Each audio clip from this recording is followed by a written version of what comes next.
విధంగా కేటీఆర్ చర్చలకు సవాల్ అంటున్నాడు. సవాలు ఇసరడం పారిపోవడం నీ జాతిలోనే ఉంది. గంజాయి డ్రగ్స్ గురించి టెస్టులు అంటే నేను విశ్వేశ్వరరెడ్డి అమరవీరుల స్థూపం దగ్గర 6 గంటలు వెయిట్ చేసినాం, రాలేదు. అసెంబ్లీలో చర్చలు చేద్దామంటే నువ్వు నీ అయ్యా ఇద్దరు అసెంబ్లీకి రాకుండా పారిపోయినరు.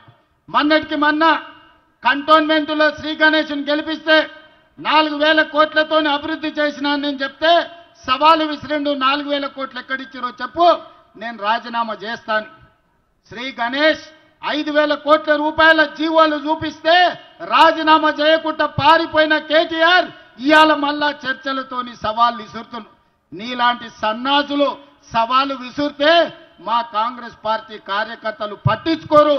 ఒకవేళ నువ్వు సవాలు విసిరేది నిజమే అయితే కంటోన్మెంట్లో శ్రీ గణేష్ తయారుగా ఉన్నాడు. అక్కడ నిధులు ఏమిచ్చిండ్రో నువ్వు వాటి జీవోలు ఇస్తాడు. నువ్వు రాజీనామాకు సిద్ధంగా అని చెప్పి ఇవాళ కేటీఆర్కు నేను సవాలు